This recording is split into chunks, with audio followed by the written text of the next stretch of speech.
smo se iz gori, vasice pod Triglavom, gor je pri Bledu, in sicer smo tukaj pri družini Žemba. Tukaj je oče Andrej, ki ima pri sebi najmlajšo Rebeko Marijo, potem je mamica Marjeta in še 5 drugih otrok. Najstarejši je Martin, potem je Daniel, Frančišek, Zofija, pa Štefan v naročju mamice. Tako bomo danes nadaljevali z našo katehezo in branjem Svetega pisma, zgodb Svetega pisma, pa bomo se pripravili na to branje in poslušanje in pogovor, najprej z molitvijo, s klesanjem in z molitvijo Oče naša. Najprej pa naredimo skupaj križ, v imenu Očeta in Sina in Svetega Duha. Amen. Moj Bog, žal mi je, da sem grešil in žalil Tebe, ki si moj najboljši Oče. Trdno sklenem, da se bom poboljšal, pomagaj mi s svojo milostjo. Amen. Usmili se nas, vsemogočni Bog, odpusti nam naše grehe in nas privedi v večno življenje. Amen. Tako, zdaj smo zmolili kesanje, da bi prišla Božja beseda v nas, ne samo v ušesa, ampak tudi v srce. In zdaj bomo pozdravili še Boga, Očeta, z molitvijo, v kateri bomo tudi danes še malo razmislili. Oče naš. Oče naš, ki si v nebesih, posvečeno bodi Tvoje ime, pridi k nam Tvoje kraljestvo, zgodi se Tvoja volja, kako v nebesih, tako na zemlji. Daj nam danes naš vsakdanji kruh in odpusti nam naše dolge, kakor tudi mi odpuščamo svojim dolžnikom, in ne vpelji nas v skušnjavo, temveč reši nas hudega. Amen. Zdrava Marija, milosti polna, Gospod je s teboj, blagoslovljena si med ženami in blagoslovljen je sad tvojega telesa, Jezus. Sveta Marija, Mati Božja, prosi za nas grešnike, zdaj in ob naši smrtni uri. Amen. Slava Očetu in Sinu in Svetemu Duhu, kakor je bilo v začetku, tako zdaj in vselej in vekomaj. Amen. Tako, danes bomo pa prisluhnili eni zgodbi, in sicer o tem, kako je Jezus imel en pomemben govor na gori. Tam je Jezus predstavil v kratkem svoj program, zakaj je prišel, kaj tudi nam želi posredovati. Pa prisluhnimo. Judovski verski voditelji so Jezusu kmalu pokazali, da ne bodo sprejeli njegovega nauka o Bogu. O tem, kakšen je Bog in kaj pričakuje od ljudi, so imeli svoje mnenje. Zelo natančno so se držali postave, ki jim jo je dal Mojzes, vendar so ji dodali še več 100 svojih predpisov. Jezus je učil, da je pred Bogom edino važno naše srce in naš odnos do ljudi, in da brez tega izpolnjevanja predpisov o umivanju rok in vrstah dovoljene hrane nima nobene vrednosti. Ko ga verski voditelji niso več hoteli poslušati v shodnicah, je svoje učence in množice, ki so prihajali k njemu, učil kar na prostem. Jezus je z množico ljudi sedel na pobočje nekega hriba in jim govoril: Če hočete biti Božji otroci, morate biti čim bolj podobni Bogu in ga posnemati v vseh svojih delih. Bog je dober do vseh. Svoj dež pošilja vsem, ne le tistim, ki so ga vredni. Tudi vi bodite tako nesebični. Ljubite tudi tiste, ki so vam nevoščljivi in grdo ravnajo z vami. Z dobroto jim vračajte vse hudo, ki vam ga prizadevajo. Judovski učitelji so zahtevali od ljudi natančno izpolnjevanje 10 zapovedi, vključno s tisto, ki veleva: ne ubijaj. A vendar so sami v srcu gojili željo, da bi Jezusa ubili. Jezus je učil, da pred Bogom ne more biti skrita niti globina človekovega srca. Če sta v njegovem srcu sovraštvo in jeza, je isto, kot da je človek umor že izvršil. Bog želi, da so ljudje njemu podobni tudi po srcu, ne samo na zunaj. Resnično srečen je človek, je nadaljeval Jezus, ki se zaveda, kako zelo potrebuje Božjo pomoč in odpuščanje. On ve, da v primerjavi z Bogom ne bo nikoli popoln, vendar ga vseeno z vsem srcem ljubi in mu hoče ostati zvest. Bog ga bo usrečil. Prave sreče ne prenaša grabežljivo pehanje za imetjem, ampak dobrota in potrpežljivost do drugih. Resnično srečni so ljudje, ki skušajo preprečiti prepire in delajo za mir. Resnično blago človeku, ki na prvo mesto postavi Boga in mu kljub vsem težavam ostane zvest. Veselite se, če vas bodo zaradi mene ljudje preganjali in o vas grdo govorili. Bog ima za vas v nebesih pripravljeno čudovito tolažbo. Slišali smo to, kako je tukaj povzel pisatelj tele misli, ki jih je Jezus povedal. V Svetem pismu imamo v vseh, posebej pa v dveh evangelijih, to povzeto v Matejevem evangeliju in Lukovem evangeliju. No in Jezusov govor na gor je bil zelo pomemben, predvsem, ker je Jezus v tem govoru povedal nekaj pomembnih stvari. Kdo je srečen, kaj je Božje kraljestvo in kakšni naj bi bili njegovi učenci. Slišali smo, da farizeji niso Jezusa prav dobro razumeli in sprejeli in so celo godrnjali in na koncu so ga obsodili in dali celo umoriti. No, ljudje pa so drugače poslušali Jezusa in so slišali drugače njegove besede, ki so jim dale mir, tolažbo, pogum, veselje. Posebej pa še, ko so videli, ko je Jezus to besedo tudi potrdil s čudeži, ko je veliko ljudi ozdravil, potem je tudi veliko ljudi nasitil, ki so bili dolgo časa poslušali njegove besede. Ko so Jezusa poslušali in Jezus je govoril o Božjem kraljestvu. A veste, kakšno je to Božje kraljestvo? Kakšno je Božje kraljestvo? Kje je to kraljestvo? A je to tukaj na zemlji ali v nebesih? Nebesih. Zgore na nebu. Nad zvezdami ali še više. Nebeško kraljestvo ni nekje, ampak je v našem srcu. Nebeško kraljestvo je tam, kjer je Bog. In Bog je povsod.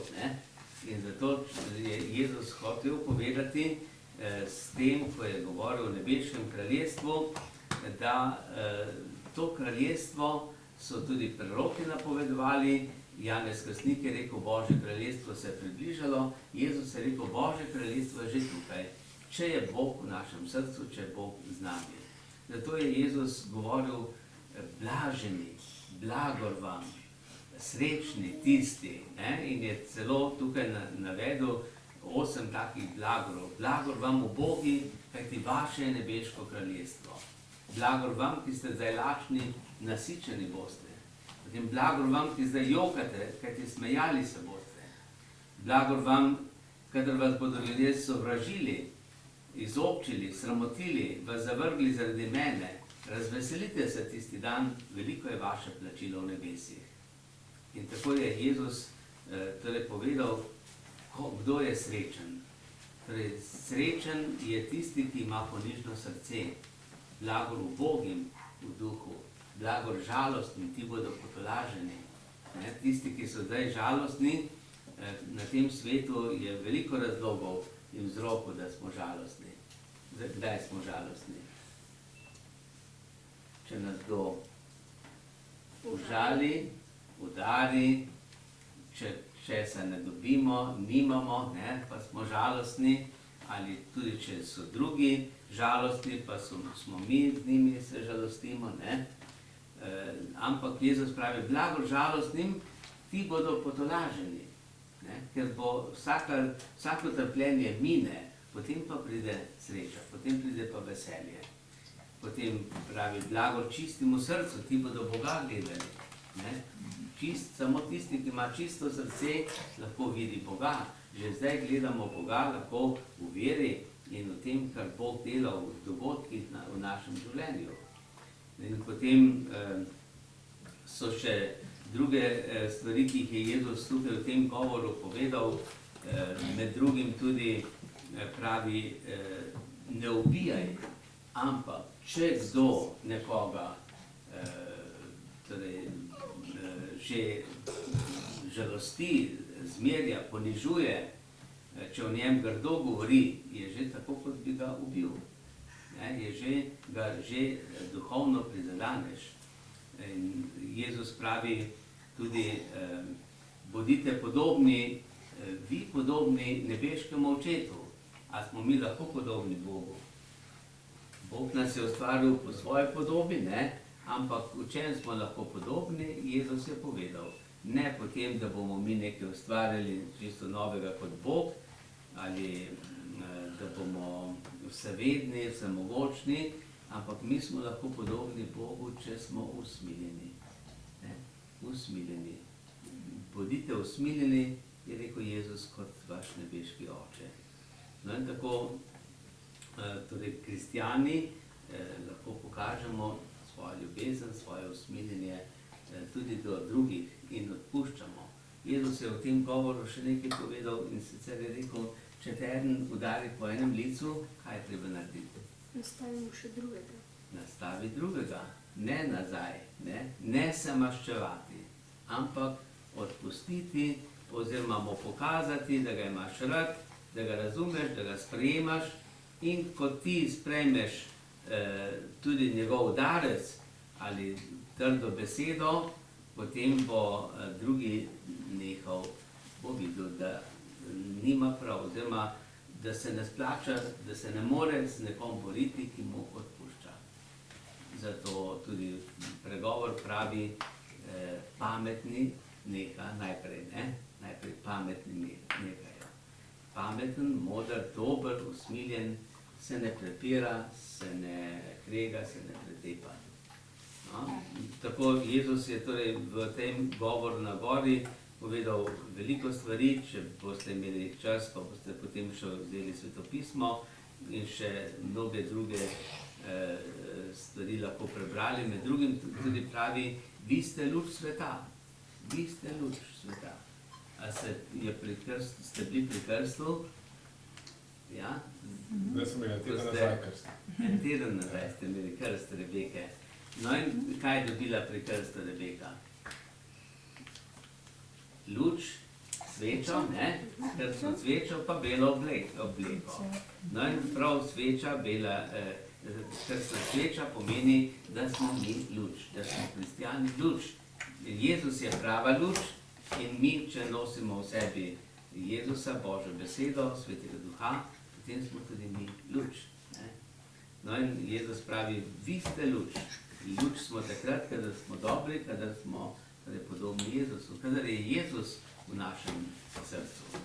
No in luč je pomembna, ker razsvetli cel prostor, tako smo tudi mi kristjani, če smo res kristjani, če smo Božji otroci, če smo Bogu podobni, luč in razsvetlimo. Takoj se vidi, kaj je prav, kaj ni, kaj je dobro, kaj je slabo. Če pa ni luči, potem se pa ne vidi. No in tako bomo zdaj zaključili to našo tudi kratko zgodbo Jezusa na gori s pesmijo Oče naš nebeški. Ker Jezus učil tudi moliti in bomo se tudi za naprej pogovarjali o molitvi.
za telo in duha, počel vse dobrote, zabi naše zmote.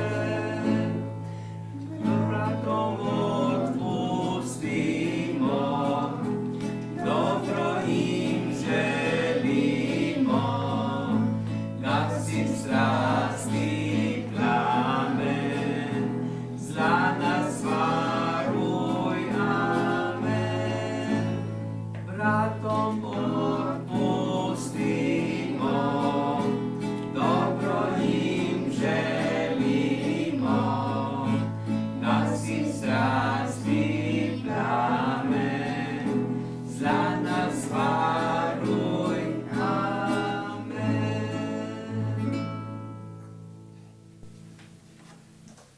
Tako, zdaj bomo pa zmolili še sveti angel, varuh moj, da nas bo še angelček varuh spremljal.